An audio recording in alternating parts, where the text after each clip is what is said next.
Interested in any classes? Wait. Hold on.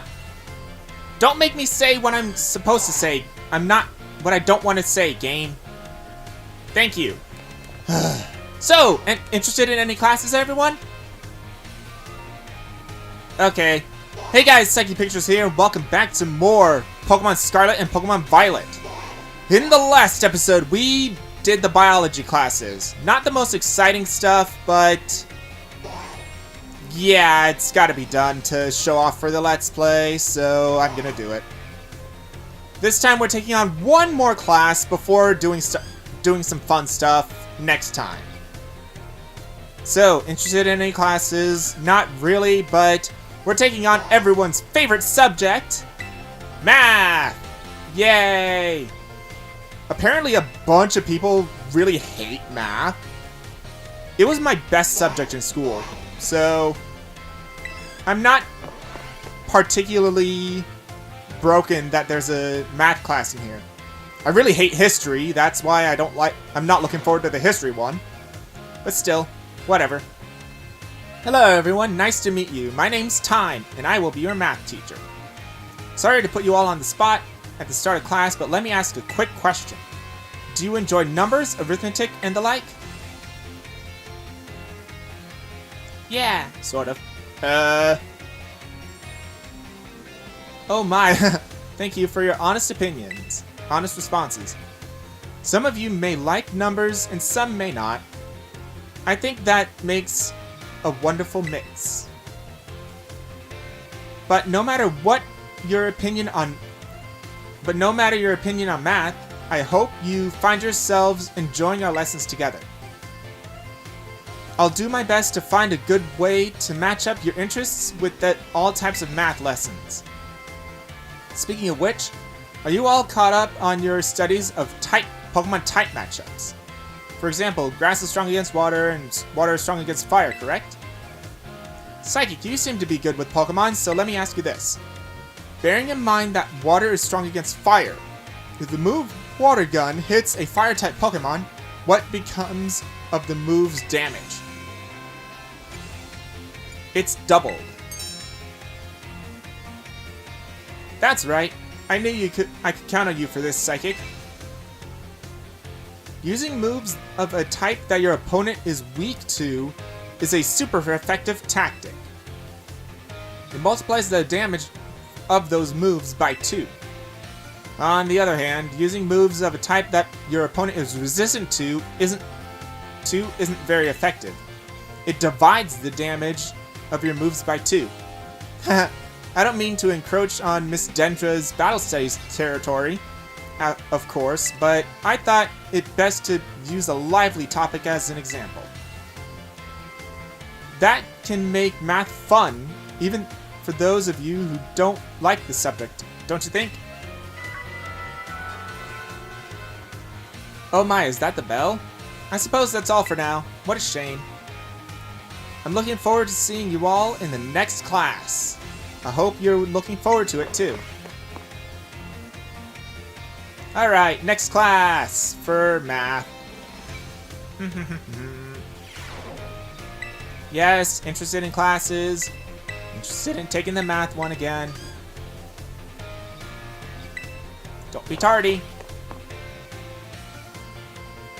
So, I don't know if there's actually any big benefit for veteran players for these classes, but for beginners, I actually recommend doing these as soon as you can. Because if you don't know anything about Pokemon, this is a very good way to actually get Pokemon knowledge into your head. Hello everyone, let's have a fun class today. Tell me, do you enjoy shopping? Buying tasty bread or choosing new clothes? Even just window shopping is so much fun. In today's class, I'd like to use shopping, one of my own favorite hobbies, mind you, to teach you all about math. I'm sure everyone here has visited a Pokemart at least once. They sell all sorts of Pokemon items. Pokeballs are one of the many useful items you can get there. They cost $200 each. Now then, I'd like you all to do some thinking with me here. One Pokeball is $200. If you had $2,000 and bought as many Pokeballs as you could afford, how many would you receive? 9, 10, or 11? This is actually a trick question, because it is 10 Pokeballs that you buy, but it didn't say how many you buy. It's how many you receive. Because you have every 10 Pokeballs you buy, you get 1 Premier Ball. 11. That's correct. Well done, Psychic. With $2,000, you could afford to purchase a maximum of 10 Pokeballs.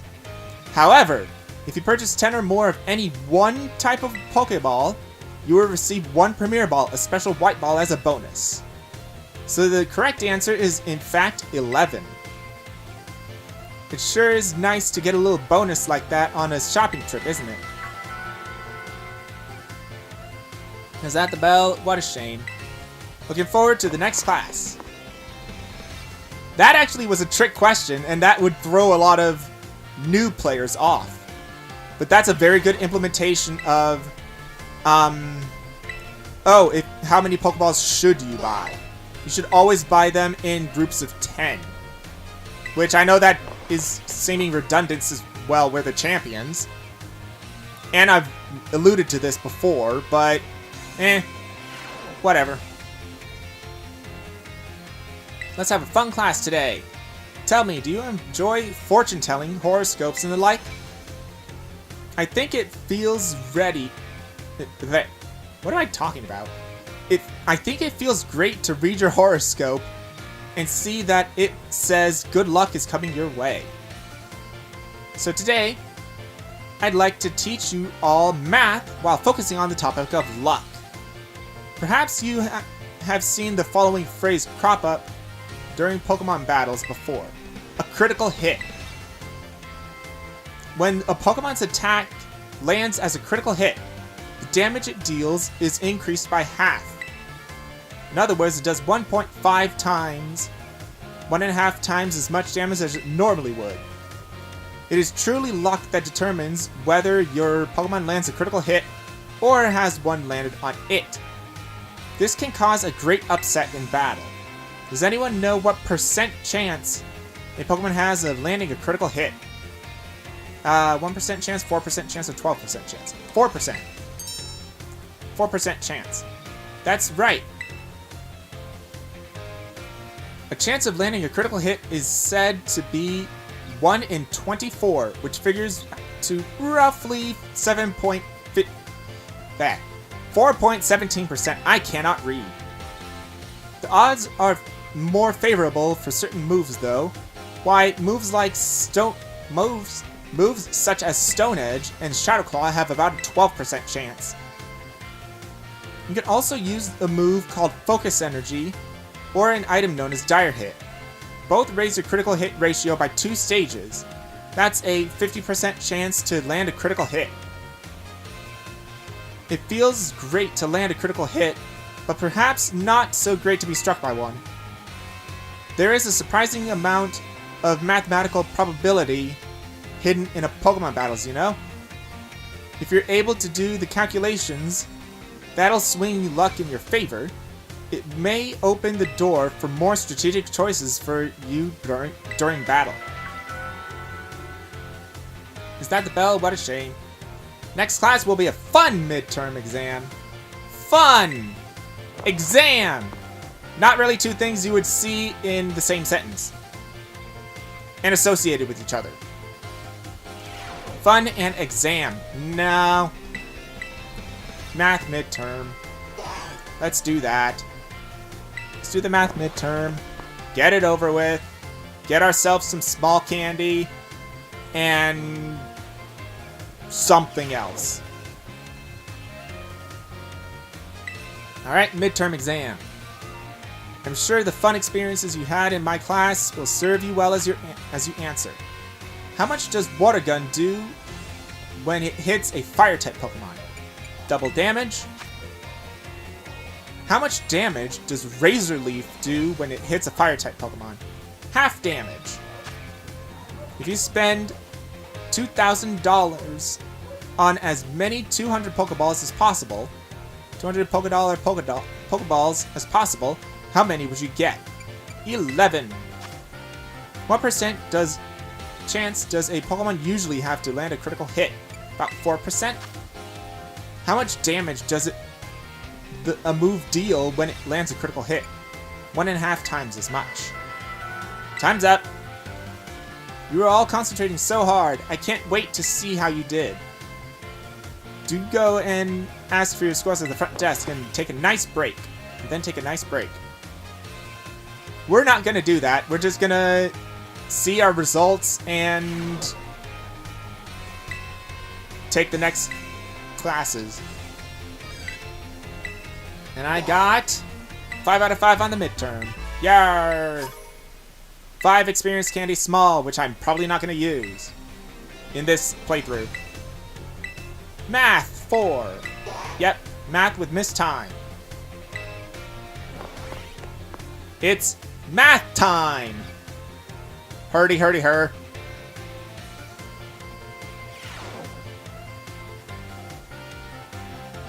Well done on the midterm exam. Some of you earned perfect scores and others seem to have a bit of trouble, but I can tell that you all tried your best.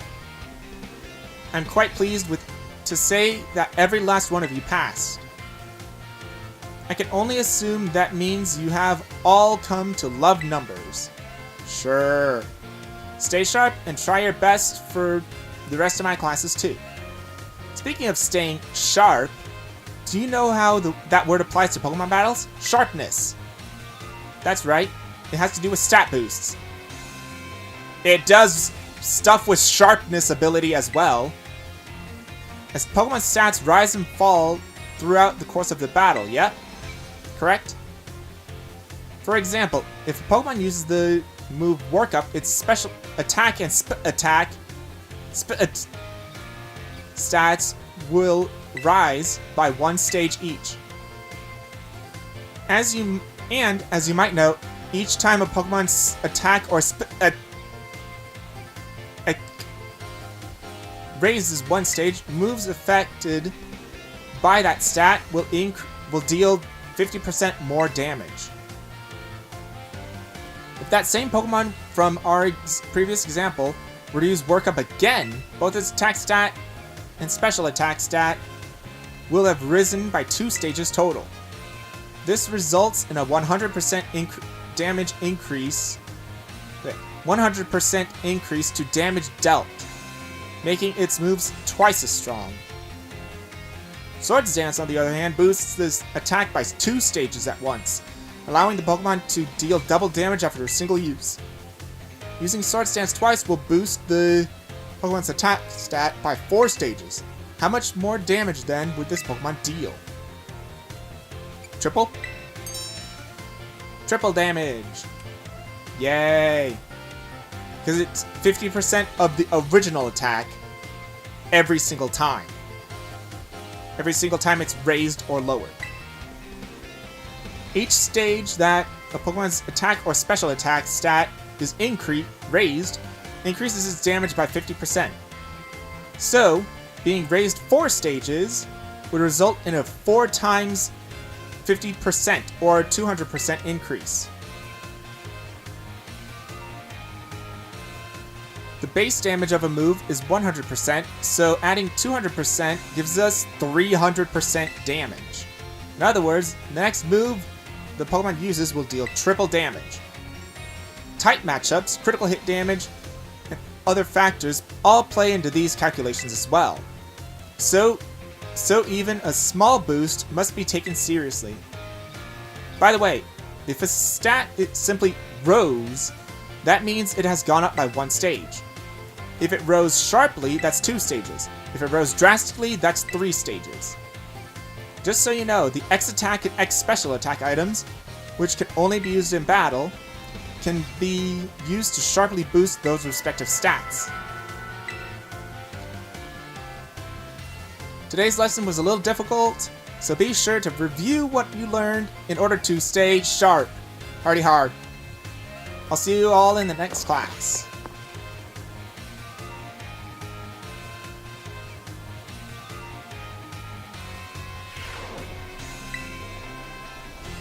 Hey, the Psyduck evolved into a Gengar.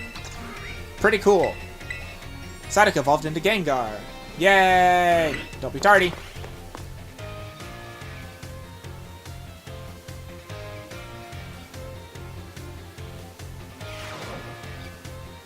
Alright, time. This time. So, did you make sure to review sharpness stuff?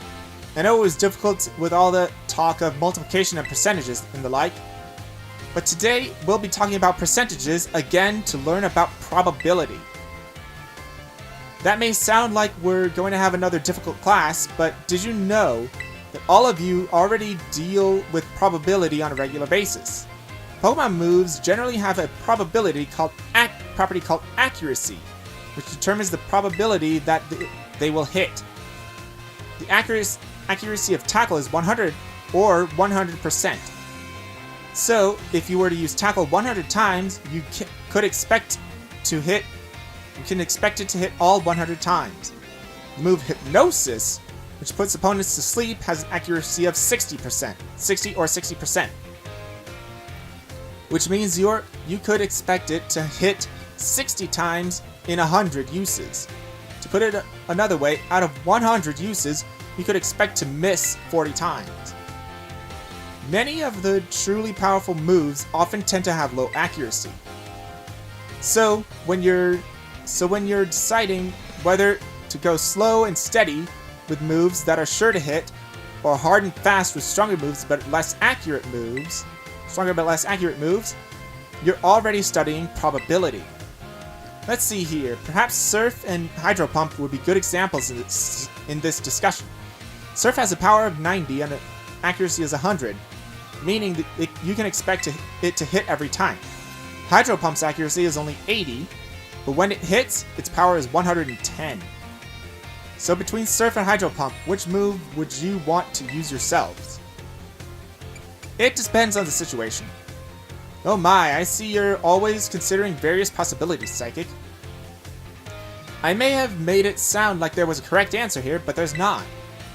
You're free to use moves as you wish. Any moves as you wish. Factors like PP or number of targets hit may make some moves more suited to certain situations. However, trading accuracy for power or vice versa is purely a matter of preference. This Surf versus Hydro Pump debate has been ongoing for quite some time. That actually is true in real life. Depending on the situation, people debate over Surf and Hydro Pump a lot to which one is the better move. Personally, I'm more invested in debating the Rock-type moves Rock Slide and Stone Edge. Let me tell you, I could get really worked up talking about those moves, but oh my, there's the bell. What a shame. Show up 100% ready to go.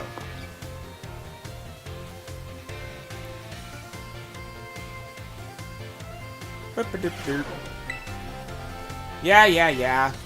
6 for math. Number 6 for math.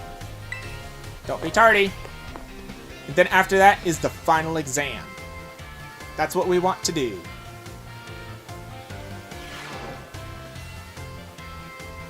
Alright. Fun once again as our last day together. Last class together. Last time we learned about probability using move accuracy as an example. Probability is quite an interesting subject. Did you know that in a class with 40 students, there is a 90% chance that 2 of them will have the same birthday? This is true even despite the fact that there are over 300 days each year.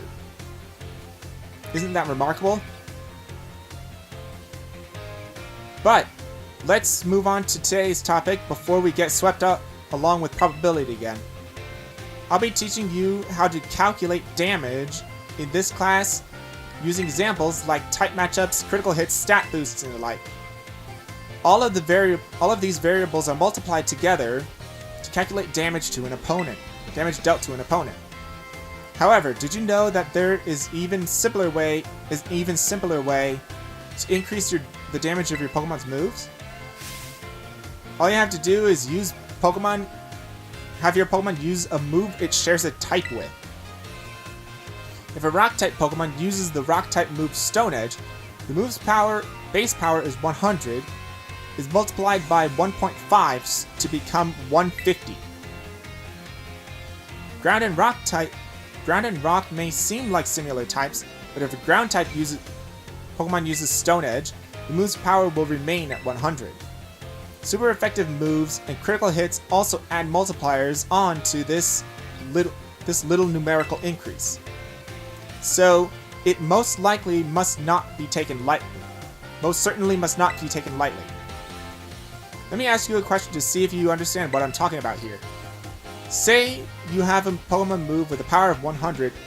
If a Pokemon shares a type with this move, uses it, and hits an opponent that's weak to it, what happens to that move's power? So, immediately goes up to 150, and then doubles. 300. You did that calculation all in your head? Well done, Psychic. First, using a move that shares the same type as the user multiplies the move's base power of 100 by 1.5, making it 150. I like how dramatic this is. This fact that your opponent is weak to the move's type then doubles that power from 150 to 300. The original power of the move ends up being tripled. Isn't that amazing?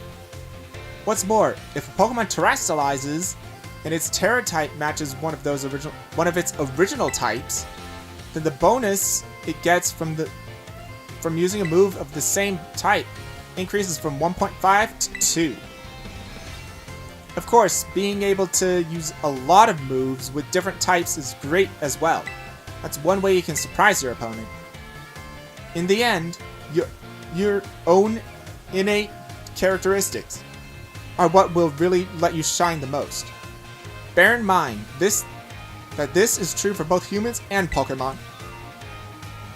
It sure would make me happy if you could take those words to heart. But I suppose I should really have shared this basic advice right from our first lesson. My apologies. Class is over, our last class together. So much fun to teach all of you eager students about numbers. Next is the fun final exam. Review your material for the fun exam. No, not a fun exam. No exams are fun. At all. Even if it's a subject I'm really, really confident in, exams are not fun. Pressure. Pressure is what gets to me.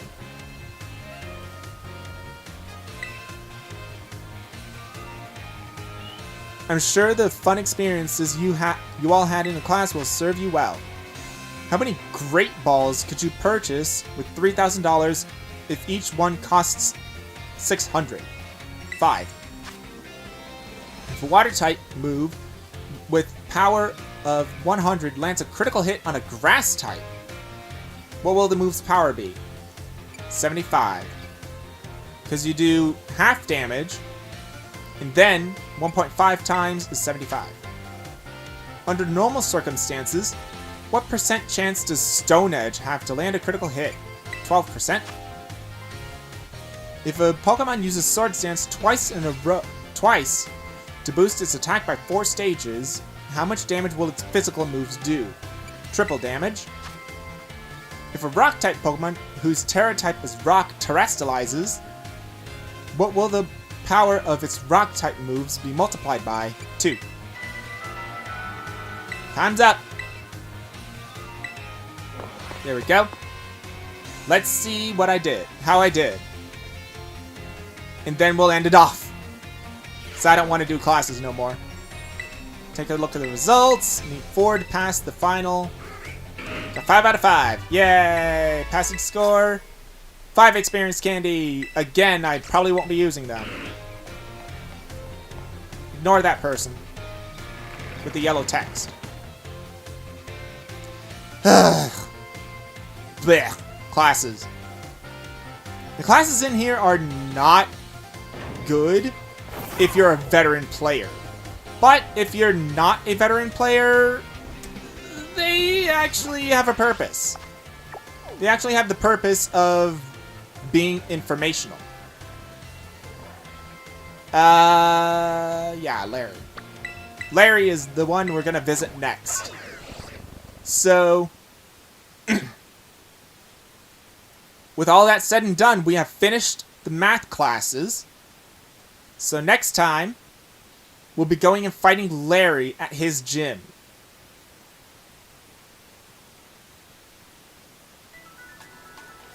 And, wait, do I need to heal? No, I don't. I don't think, at least. Yeah, I don't need to heal.